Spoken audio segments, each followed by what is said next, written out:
Okay guys, I am calibrating this transmission to this tractor software.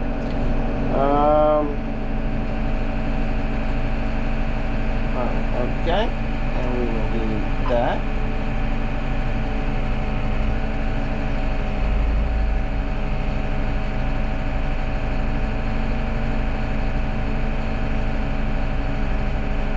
Just had to do it twice, huh?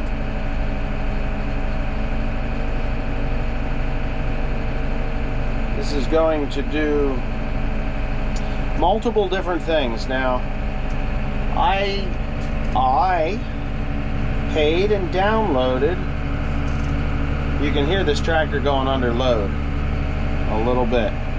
I paid and downloaded the 6,000 pages of service manual for this tractor. Did I buy it from John Deere? No. But that's okay because I don't really care.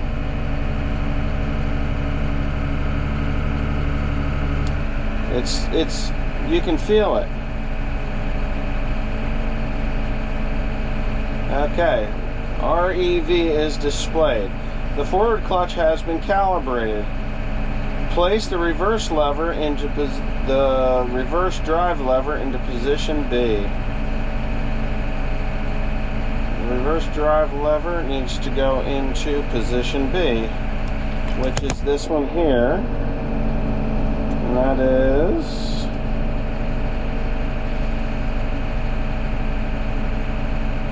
in position B. ENT is displayed on the command center. Highlight and press the check button. So when it does that, when each thing that it goes through, you're going to be in here. It's going to tell you to highlight that and then push that button, and now it is going to do a run. So each one of these, now I can feel it in the tractor, okay? It is doing things.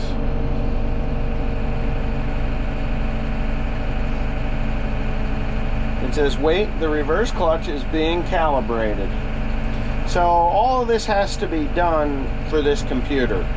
The guys out in at Burkholder's Tractor Parts and Tractor Repair, they did this on their machine, but it doesn't save anything with this tractor.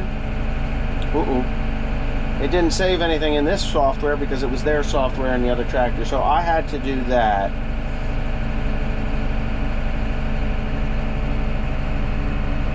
You can feel it going through its thing. So it's putting a little bit of pressure on each one of those clutches as it goes through, and I can feel it move the tractor. And if you do this properly, then every time I start this tractor up, it is calibrated and it will run smoothly and the transmission will not fail. Okay, so we've made it to ENT. The reverse clutch has been calibrated. Place the reverse drive lever into position B. Place the reverse drive lever into position E. So I've got this position here, which is going to be park.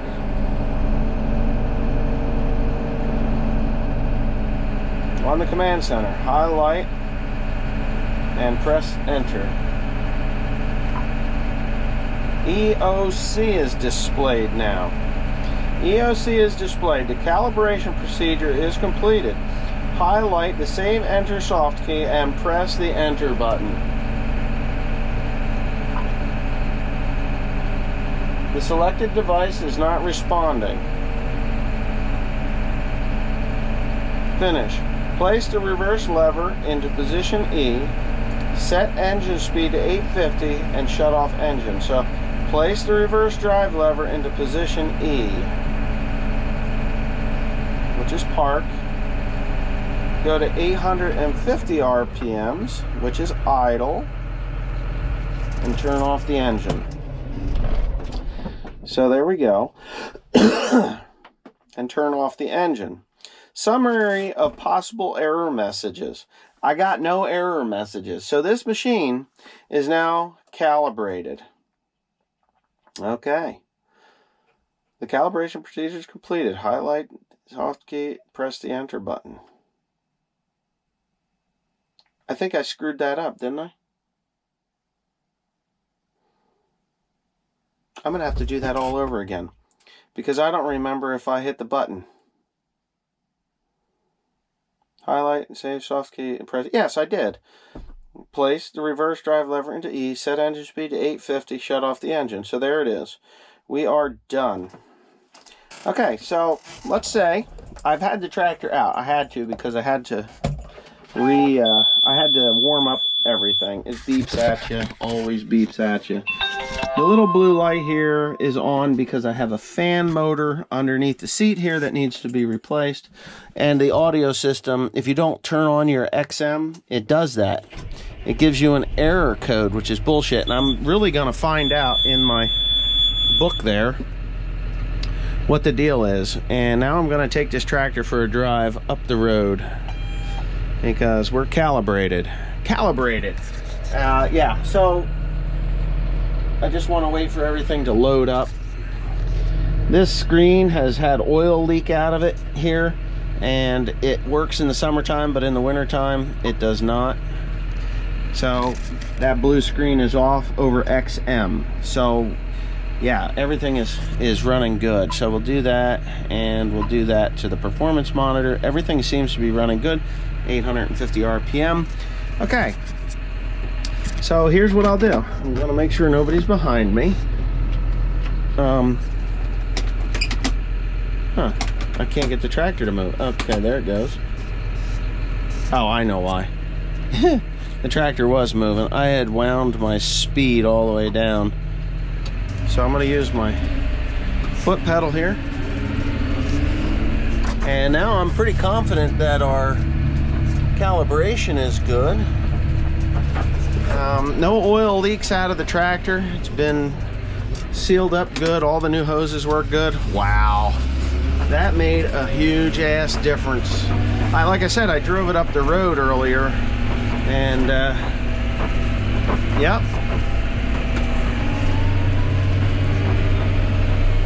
smooth as a baby's ass. Let me shut the four-wheel drive off just because I can. Look both ways, and we're off.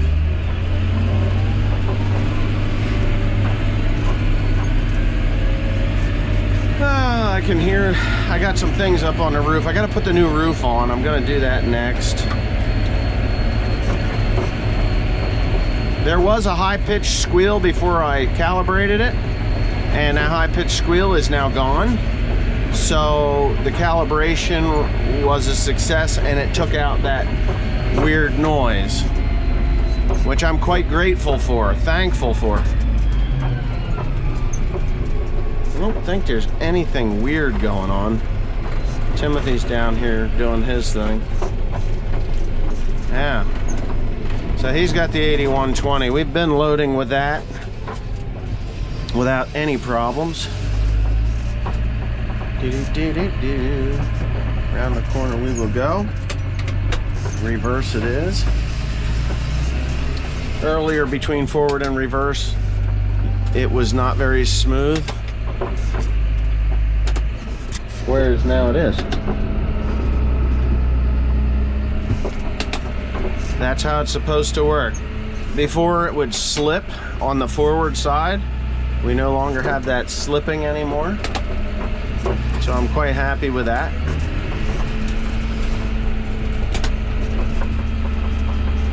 Very nice, very, very nice. So, let's say we catch up to Timothy. See if we feel anything weird.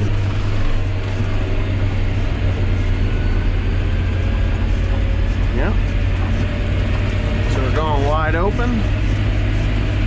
The tractor's going to go wide open because I have the automatic side of it shut off, and I will be, well, let me do those work and then we'll go up and down the road again, because we're only going 30 mile an hour, but we're wide open. The engine is just screaming, which isn't normal. Normally it just runs at about 1500 RPM. I think it's doing great. So I'm going to go back into my computer over there, You know, some of this stuff guys don't understand. I know there were some comments about this thing being like the space shuttle, and they're really glad that they don't own this tractor. But you go to full auto, it's all touchscreen there. So we can go here, and we go here, and then we're going to try that again. We're in full auto. Excellent. Let's go to engine, which is here, and we're going to turn that on. And we can do this and double plus that sucker. So it'll go to 2100. So we're good there. Uh-oh. No active implements. Okay, yeah, I hit the wrong thing there. I hit that, the hitches. Let me double check that. We're good. Let's say we do that. Gonna go ahead and flip the tractor around. See how smooth she goes. Got some throttle to her. Oh God, this is smoother than it's been ever. So I'm quite certain that the people that owned this tractor before knew there was a major issue with it. Honestly, I'm pretty sure they did. So you can hear the engine slowing down, and it's doing its thing. I don't like running it at 2100. It just burns too much fuel, and I can adjust that right there. This has front brakes on it, so when you slam your foot on that pedal, it'll throw you through the tractor. Front suspension, front brakes, 31 mile an hour. I know there were some people that were saying, "Oh, those IVTs are garbage. You shouldn't even buy a Fendt, buy a Massey Ferguson, buy a something else." Well, that's spoken like somebody that doesn't own equipment, I guess. Let's say we do 1800. Okay. And then we hit the OK button. Let's see what happens at 1800 RPMs. Yeah, now it's not winding up to 21. My dad would probably like it if it went to 2100 because it would have more power pulling the hills instead of using the transmission to yeah, see, it's running at 1800 RPMs, running at 30 mile an hour, no problem. I could turn that back up to 21, and you'll hear a difference in the engine over the transmission doing its shifting. It's in full auto, so it really wouldn't matter, but 2100 RPM, that makes a difference when you're pulling heavy hills with heavy loads, because the engine will wind up to that 2100. You'll get your full power. It won't lug that motor. So let's say we go all the way up to 21 and we hit the check mark and see where it goes. It will only go to 21 if it needs it, okay? So there we're at 2000. Once it starts hitting that high number there, she's definitely only going to go to 2000 RPM, and then it should settle back down. Yeah, it is. So that's a good number to be at. I'm pretty happy there. I'm pretty happy there. So yeah, I'd say we're good. I'm gonna call it good. And yeah, I wonder what this is, the minimum? Yeah, we could go to minimums too. I guess it's time to put a loader on and see how that works. I have 0 codes. None of the codes popped up on the transmission. Any of my sensors that I had all tore apart, put back together. Pretty sure the 4-wheel drive will work now. It is in 4-wheel drive. We take that out. Yes, I could feel it. So yeah, here we go. All right, so I'm gonna go bother my father for a few minutes. Tell him that the tractor is calibrated, and when he's ready to come to work, it'll have the loader on it, and we'll be golden. I'm probably going to check the engine oil in it, maybe change that. I think I have oil up there specific for this guy, and that'll be that. Timothy broke a tooth yesterday, and he's got a dentist appointment, so he's got to do that. It's just me today. I'm going to go down and get that truck. and bring it up here for Lewis. He took one load today. I'm not taking a load tomorrow. I've got things to do. So, yeah. Anyway, happy day. Just a happy day. We're good. Tractor runs really good. I got all that bird crap on there from hanging out in the building. And I have an unimaginable mess. Why isn't this thing recording? This thing not recording? 2 minutes and 7 seconds? What is it, stuck? Okay, so I was a little bit concerned that my camera hadn't recorded, but it did, and I was quite pleased with that. I do have another another video that I made with it. Obviously, I've got my computer back up and running. I have no idea what its issue was, but it had been slowing down and slowing down and slowing down. I still had half of my memory left in there. It's a 3.12 terabyte internal hard drive. I do export this stuff into the cloud and onto a Western Digital external hard drive. But anyway, this video was taken a week ago yesterday. I've been fighting with the computer ever since. I've had to go to a funeral. My cousin Becky had passed away. I haven't heard why she died, but we'll find that out in a few weeks, I guess. There's an autopsy that needs to be performed. I probably won't say why she died anyways, but she was 46 years old.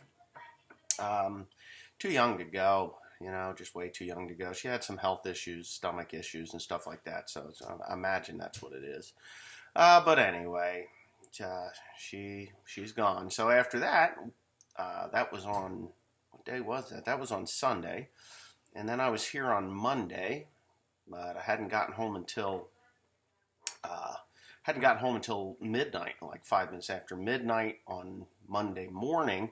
So I didn't take a load on Monday, and then Tuesday we got up at 2:30 and drove to North Carolina to pick up my mother-in-law and bring her back, and we got home 11 o'clock on Tuesday. So I did a lot of driving. Wednesday I didn't drive. Thursday I did. Me and Timothy took loads. Lewis had taken a load in the morning, I think, on Thursday. Yeah, on Thursday. He took a load in the morning on Thursday. And then Timothy popped, you know, I loaded back up and Timothy hopped in and I loaded my trailer and for compost, and he drove the Mack with the flatbed and I drove the Peterbilt with the walking floor. I dropped my load. He dropped his load. He headed for home. I had to load up with compost, so he would have had to hang around there. And I had an interview with BBC, believe it or not. BBC. It'll be on Discovery Plus, I guess, this television show. And so I had an interview with BBC. I think the name of it is Back to Back, was the producers, Back to Back for BBC. And it'll be on Earth something or other. When I get the information on what it exactly is, which I do have here. But so anyways, I was supposed to have that interview at like 2 o'clock in the afternoon.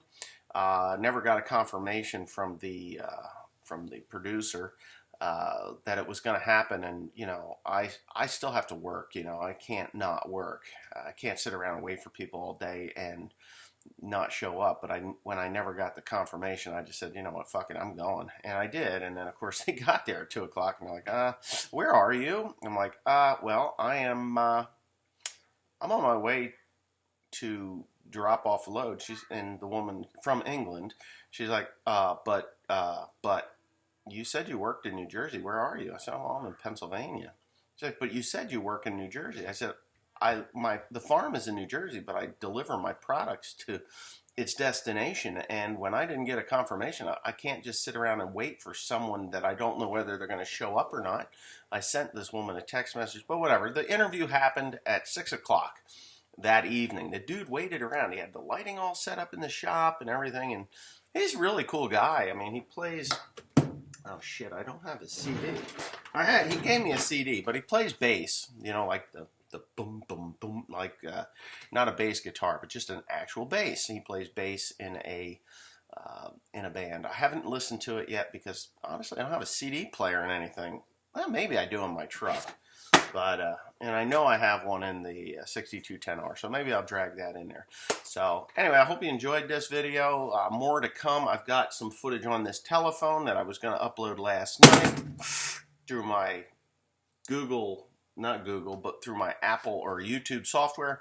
And lo and behold, the son of a bitch wouldn't do it. So I was a little PO'd about that.